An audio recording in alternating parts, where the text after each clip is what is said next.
haciendo esta gimnasia bíblica, y como saben hemos estado hablando en los últimos días acerca de los últimos tiempos, los tiempos finales. Y en los tiempos finales son efectivamente los tiempos que estamos viviendo. Y hubo 3 predicaciones de los tiempos finales, si ustedes las recuerdan bien. Una de ellas no se pudo grabar, el sonido tenía algún tema de técnico. Pero bueno, intentamos que en la otra predicación, en la última de esa serie de 3, se escuchara algo de lo que había sido anteriormente esa predicación. Ahora vamos a ver otros elementos fundamentales que tenemos que tener con absoluta claridad a la hora de enfrentarnos a estos tiempos finales. Y le quiero pedir que busque usted, por favor, Hebreos capítulo 11, y leeremos desde el Hebreos capítulo 11, versículo 1 al versículo 6. Y va a pasar por aquí nuestro hermano Gerson para hacer la lectura. Compartiré con Gerson el micrófono.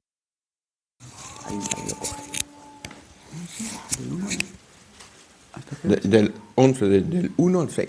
Amén.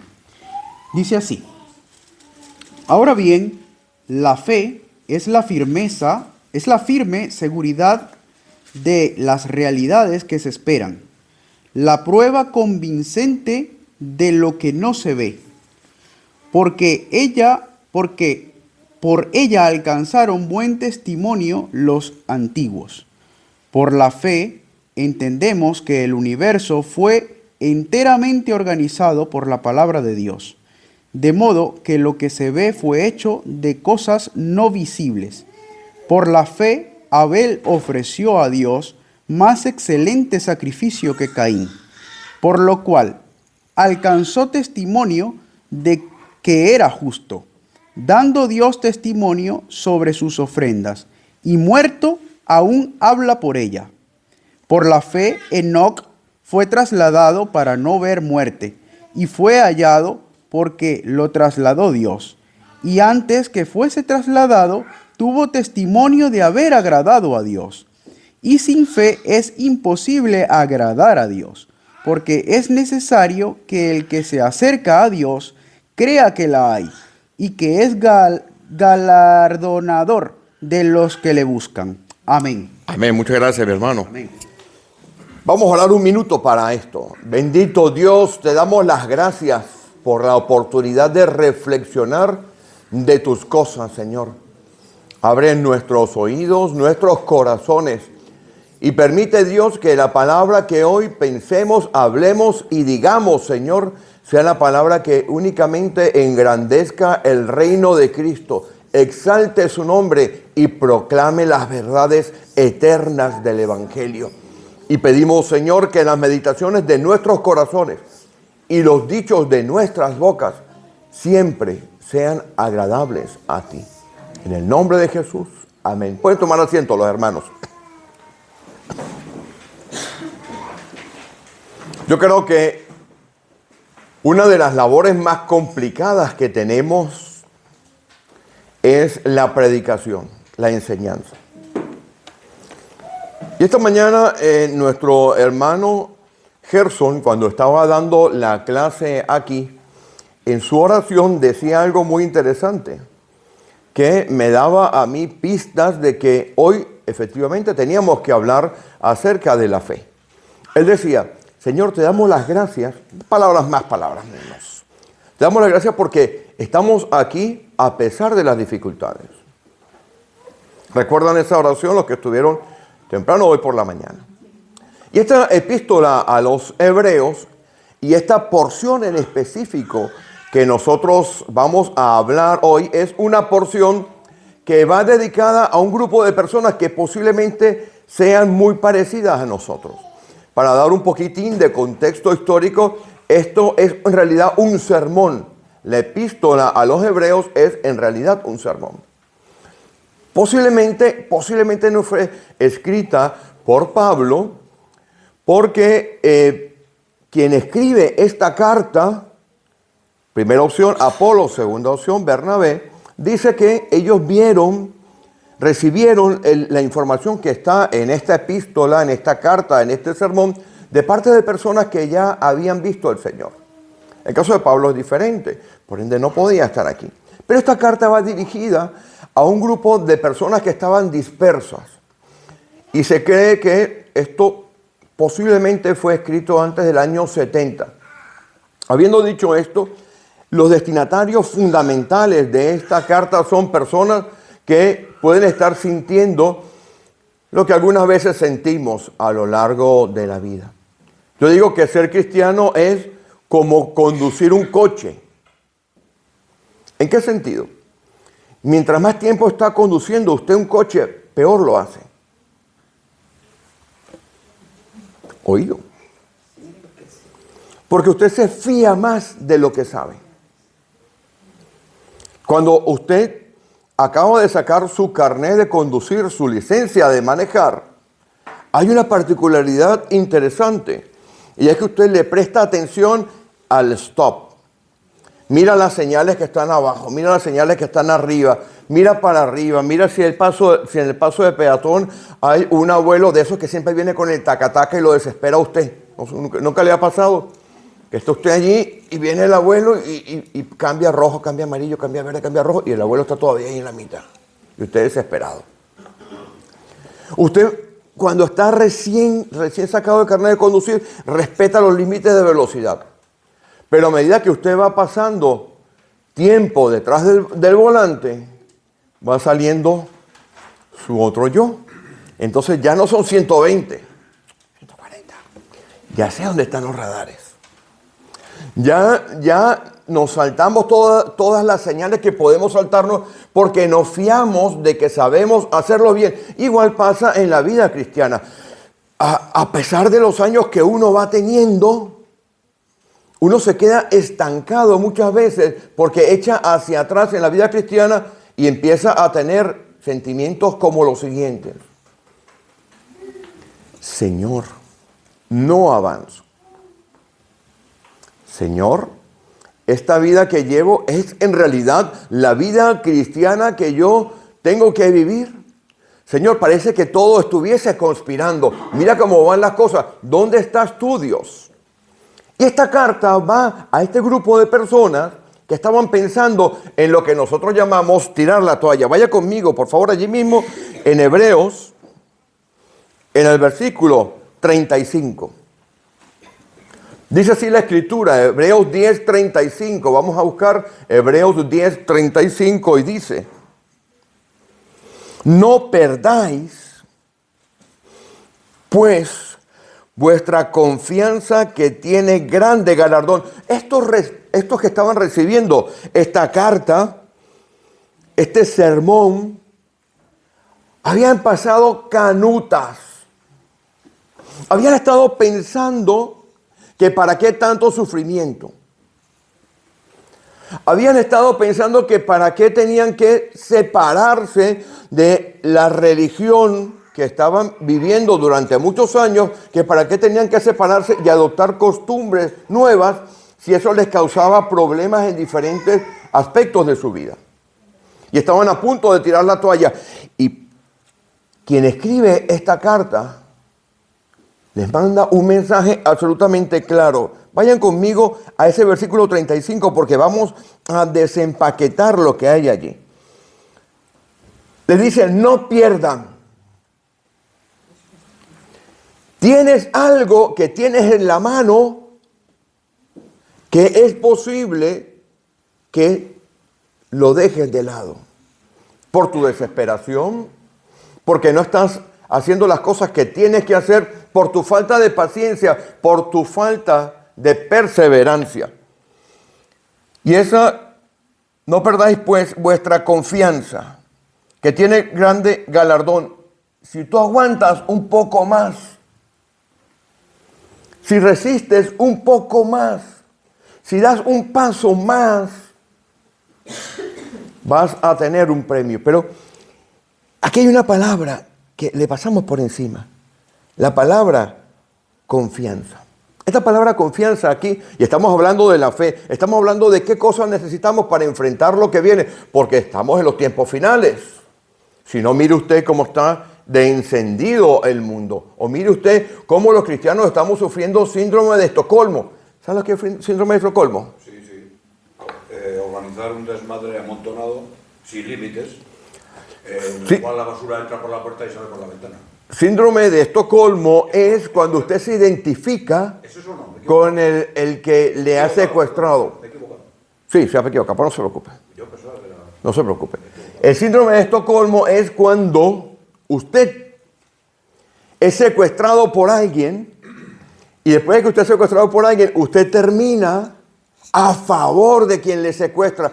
Y la iglesia y los cristianos estamos siendo secuestrados.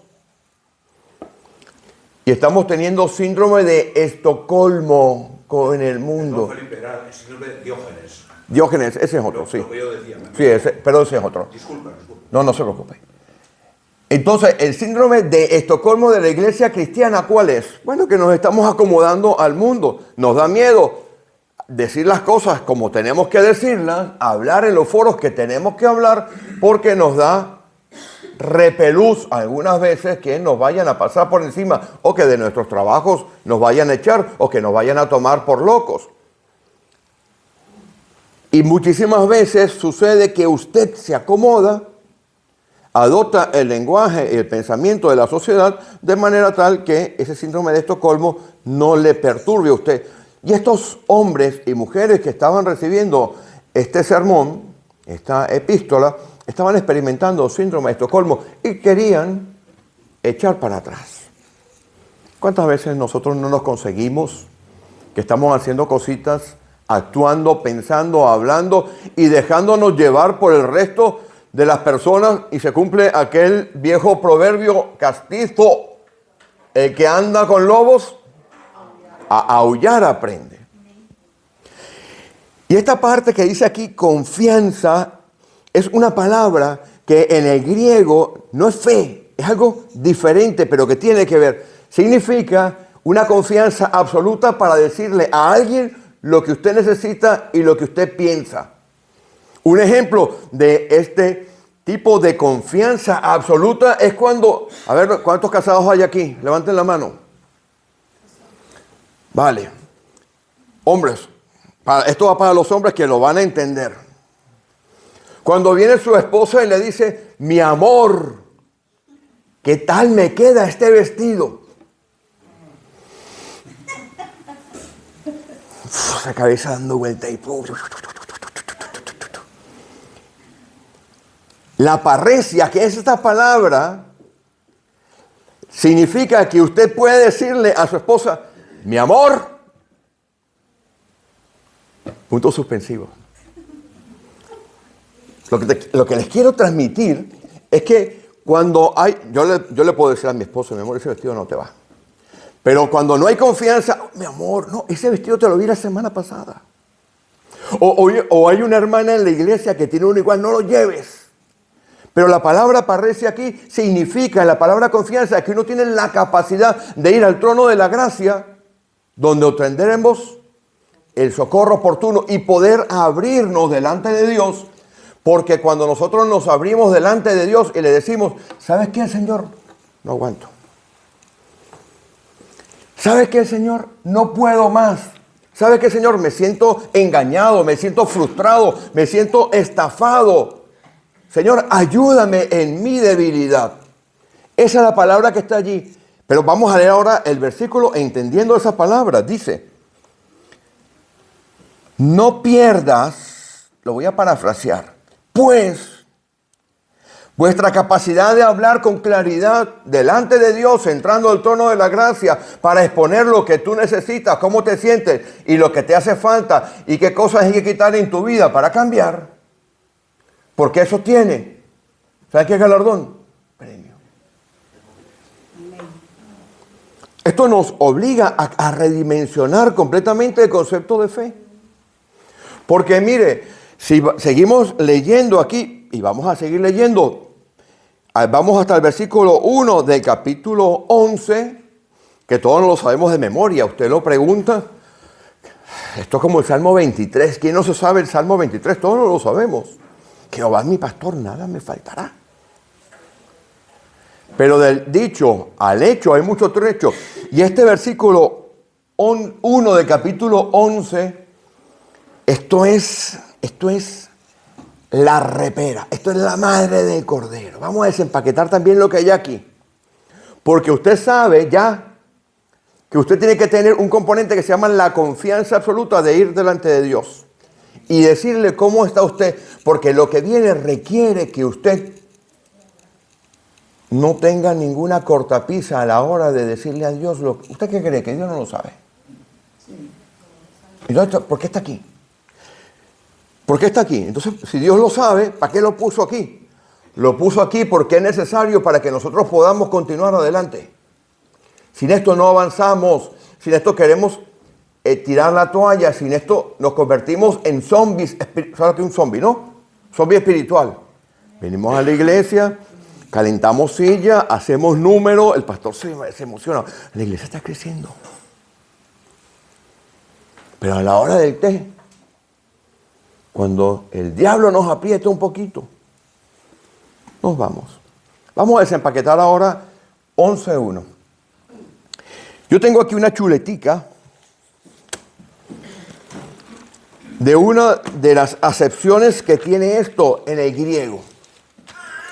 Yo voy a leerlo en el griego. ¿Cómo se leería? ¿Vale? Mis hermanos que les gusta estudiar el griego.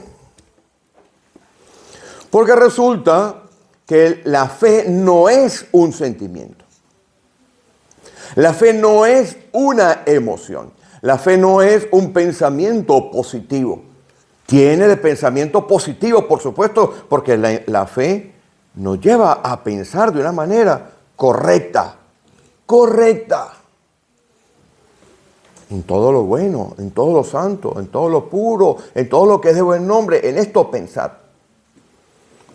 Eso está allí por algo. La fe no es una emoción. ¿Cuántas veces? Yo me acuerdo que yo fui una vez con mi esposa, teníamos 19 años, o 20 años, estábamos por ahí por los 19 o los 20 años, y fuimos a una iglesia cuadrangular. ¿Conocen la iglesia cuadrangular? Ya escuché hablar. Tengo que decirle algo, mi querida hermana y tal. Yo nací en una iglesia pentecostal. Yo soy una iglesia pentecostal. Pero esta, y pentecostal profesional, la nuestra, cuidado. Pero esta nos superaba. Nosotros éramos tercera división con respecto a aquella congregación. Cuando llegamos, mi esposo y yo, llegamos a un local muy pequeñito en una zona de Caracas que se llama Caricuao. Caricuao es un área muy humilde. Y llegamos invitados por unos hermanos a los cuales le habíamos predicado nosotros y que estaban yendo a la iglesia. Nos invitaron a ir a la iglesia cuadrangular. Cuando llegamos allí, a mí me impactó tanto que yo todavía me acuerdo. La música, y ojo, yo soy de los que quieren alabanza cañera en la iglesia. Me gustan los himnos y también me gustan esos que te emocionan, esas que dicen, ya se acerca la cosecha o el Señor manda fuego. Yo estoy de acuerdo con eso. Pero aquello era todo lo que se repetiera, la sangre, la sangre, la sangre, la sangre. Y estuvimos como 45 minutos con el mismo coro. Y los hermanos y las hermanas que estaban allí, y esto por favor que se entienda y se está grabando y lo pueden ver, se está grabando, así que lo que digo, lo digo con responsabilidad. Los hermanos y las hermanas que estaban allí empezaron a sentir el Espíritu de Dios. El Espíritu de Dios usted lo puede sentir. Por supuesto que usted lo puede sentir. Si está dentro de usted, ¿cómo no lo va a sentir? Pablo lo sentía el Espíritu de Dios. Pero empezó una situación que a mí me llamó particularmente la atención y desde ese día mis pensamientos han ido, y después de muchos años, porque esto ha pasado ya 40 años de esto, me he dado cuenta que no necesariamente usted puede juntar emoción con fe. Usted puede tener mucha emoción y no tener fe. Usted puede creer que tiene mucha fe y no tiene fe. Entonces vamos a desempaquetar lo que está aquí. Es pues la fe, la certeza de lo que se espera, la convicción de lo que no se ve. Esta palabra certeza en una de sus acepciones en el griego, significa sustancia. ¿Y cómo se lee en el griego original? Porque eso está escrito en el griego. ¿Cómo se lee? Se lo voy a leer. Yo lo tengo aquí en mi chuleta. Dice, ahora, fe es la sustancia de las cosas que esperamos, la evidencia de cosas que no, la evidencia de cosas no vemos. No tiene el qué. Lo repito, está grabado.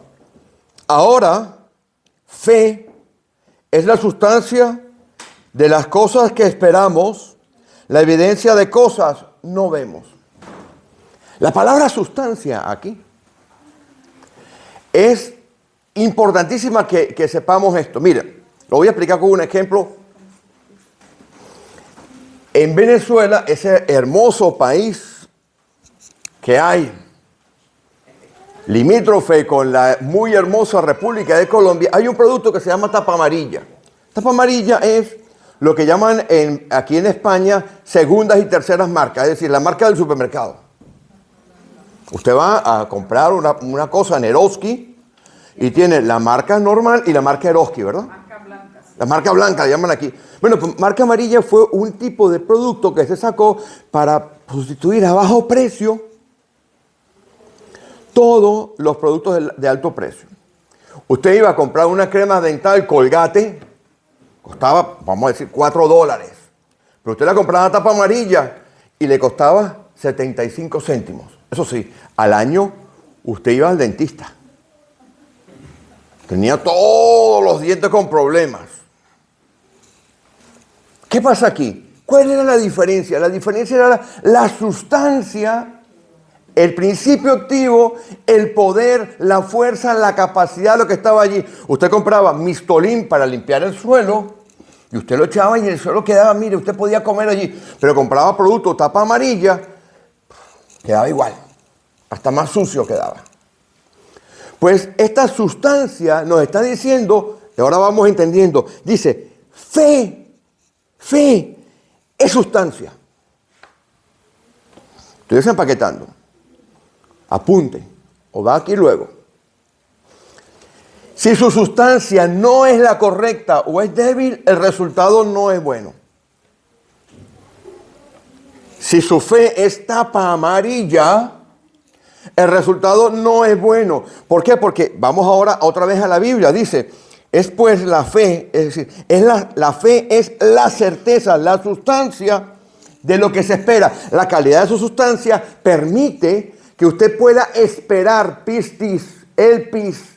pueda esperar con profundidad un resultado. Porque la fe viene de lo sobrenatural, se implanta sobrenaturalmente en su vida y da resultados en lo natural y en lo sobrenatural. Si usted cree que tiene fe o que puede producir fe, tengo que decirle a mi hermana, a mi hermano, que usted no puede hacerlo. La fe no se produce. La fe es un efecto sobrenatural que viene del Espíritu Santo, porque en Gálatas, cuando habla de el fruto, no los frutos, el fruto del Espíritu, uno de los componentes de el fruto del Espíritu, ¿cuál es? La fe. El fruto del Espíritu es como un higo, las brevas, como dicen en Colombia. Usted sabe que eso en realidad es una flor que se voltea sobre sí misma. Pues una de las flores, son varias flores que se voltean sobre sí mismas. Una de las flores es fe. Todas van simultáneas. No crea que cuando dice, pues el fruto del Espíritu es, y empieza el chorrero de cosas a decir, usted tiene que tener uno para ganar el otro. No, tiene que salir todo completo de usted. Y eso viene únicamente cuando usted ha sometido su vida completamente al Espíritu de Dios. Entonces, para que usted pueda tener el resultado, usted tiene que tener la calidad de la sustancia en su vida. ¿Cuántas veces nosotros no oramos o pensamos o actuamos de una manera y no tenemos resultados? Porque muy sencillo, mis hermanos, porque esa sustancia es vital para el resultado. Yo recuerdo de pequeño, mi abuela me llevaba a mí a una iglesia en Caracas, una iglesia católica. Y me impresionaba que cuando yo llegaba a la iglesia, lo primero que había era como un púlpito así de madera, y después había aquí como una pecera esa de peces, había una estatua, y la estatua tenía un montón de piernitas o bracitos o corazones o cositas que le habían dado. Y yo le pregunté a mi abuela qué era. Y era que las personas cuando tenían una enfermedad, cuando sufrían de algún padecimiento, por ejemplo, le dolía a usted un brazo, usted iba y compraba en los vendedores, los que vendían afuera, usted compraba un brazo de oro, si tenía. Si no tenía, compraba uno de plata.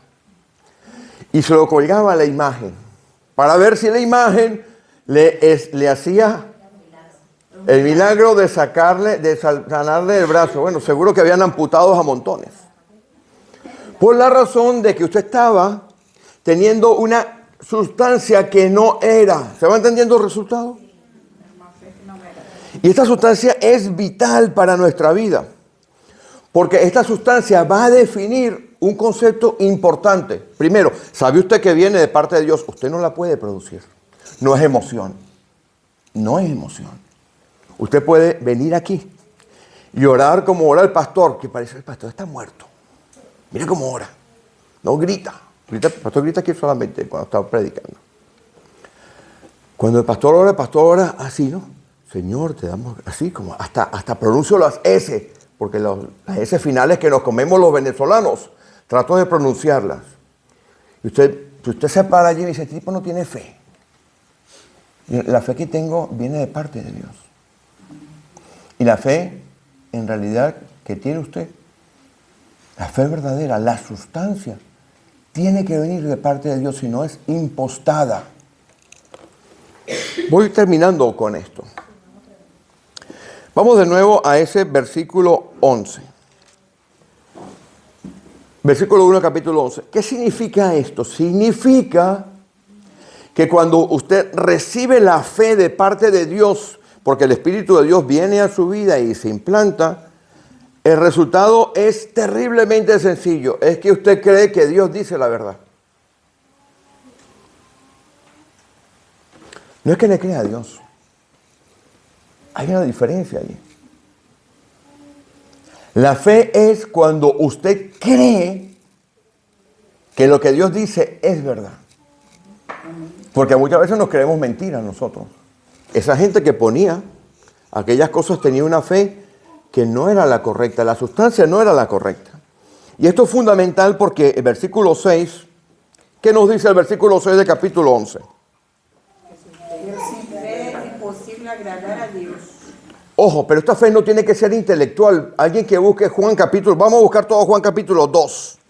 Porque la fe intelectual no produce cambios permanentes en la vida de las personas. Juan capítulo 2. Mire qué interesante, mi hermano, lo que hay aquí. ¿Capítulo 2 o 12? 2, capítulo 2. Juan capítulo 2. Lo voy a leer para que pueda salir en el micrófono. Versículo 23. Del capítulo 2 de Juan. Estando en Jerusalén, en la fiesta de la Pascua, muchos creyeron en su nombre, viendo las señales que hacía. Pero Jesús no se fiaba de ellos, porque conocía a todos. Usted, mi hermana, mi hermano, usted puede tener, como tuve yo durante muchos años, una fe intelectual. Yo tuve durante muchos años una fe intelectual. Dios me ha dotado de la capacidad de leer y de estudiar. Y yo pensaba que eso era la fe necesaria, o que eso me daba a mí la fe necesaria para avanzar por la vida, hasta que llegó el momento en que yo tuve que enfrentarme a una situación terrible que casi me hace echar la toalla. Nosotros perdimos una hija por allá por el año 96.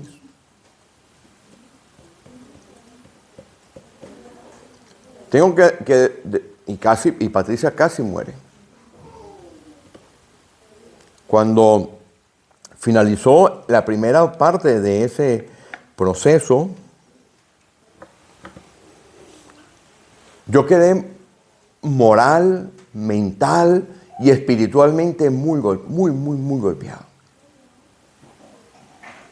Yo, que había estado bastante activo en mi vida espiritual, que habíamos estado involucrados profundamente en iglesias en Venezuela, que salíamos de jóvenes a visitar hospitales, que nos metíamos 150 kilómetros para ir a otras ciudades a predicar, que era el único en todo el trabajo que tenía una Biblia y la colocaba a la hora de comer encima de mi escritorio, porque yo comía encima de mi escritorio, y ponía la Biblia allí.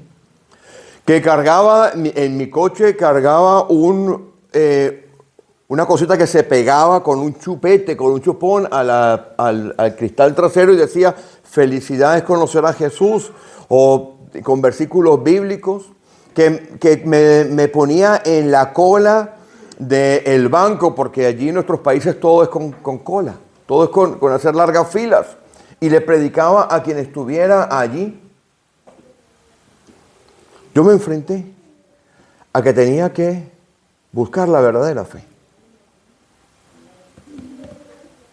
Mi fe era absolutamente intelectual. Y cuando pasé ese momento de dificultad, conseguí que la Escritura tenía verdades eternas, y poco a poco Dios fue implantando en mí una fe de otras características. Y tengo que decirle, y aquí está mi esposa, que hemos pasado situaciones terriblemente difíciles, terriblemente complicadas, y que hemos sentido muchas veces, como estos que estaban recibiendo esta epístola, el deseo de escapar.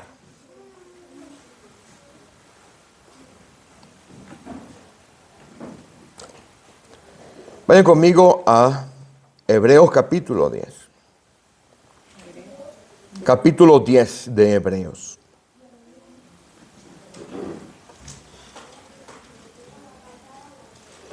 El versículo 38 nos da una clave increíble.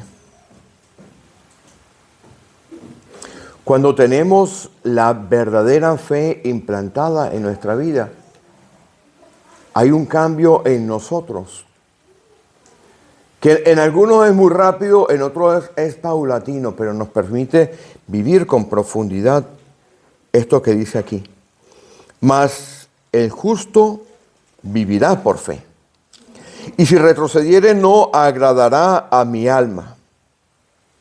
Pero nosotros no somos de los que retroceden para perdición, sino de los que tienen la fe para preservación del alma. ¿Qué perdición es esta?, me preguntaba yo. La respuesta la tenemos por allá en Mateo 7, 13 y 14, que habla de una puerta ancha y una puerta estrecha, de un camino ancho y un camino estrecho. Cuando su fe es intelectual, usted va a abandonar en algún momento, porque no es capaz de entrar al trono de la gracia y pedir el socorro que usted necesita.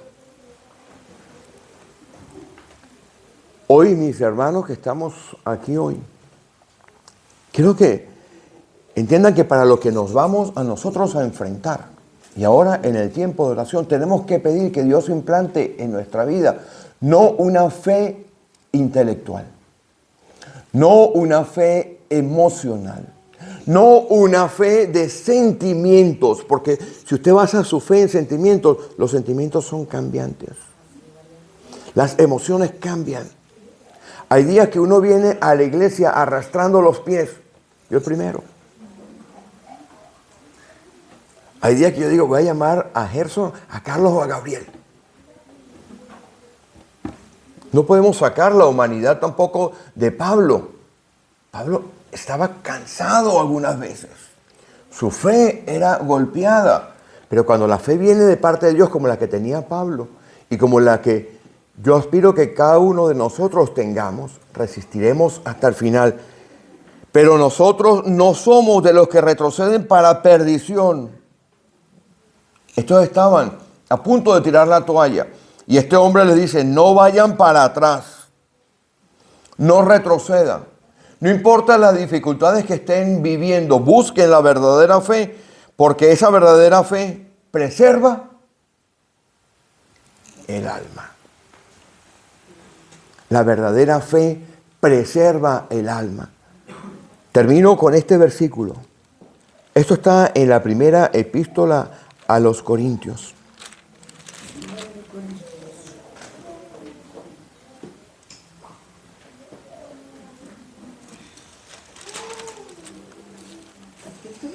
Primera epístola a los Corintios.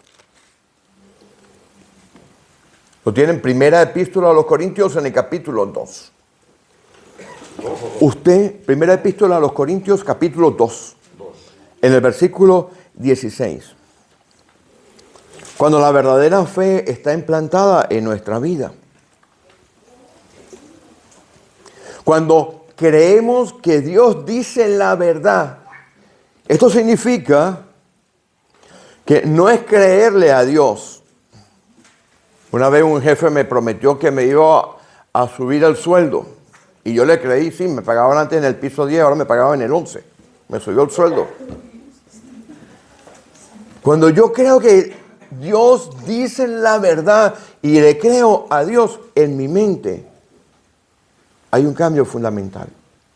Y ya no tenemos el síndrome de Estocolmo, ya no nos importa ir a la calle y andar con la Biblia.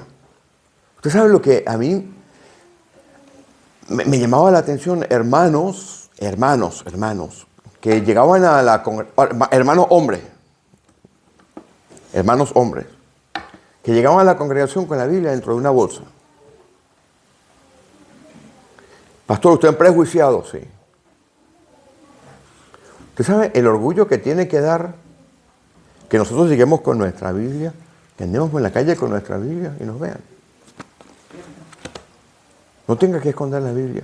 Cuando la verdadera fe de Dios se implanta, usted no solamente va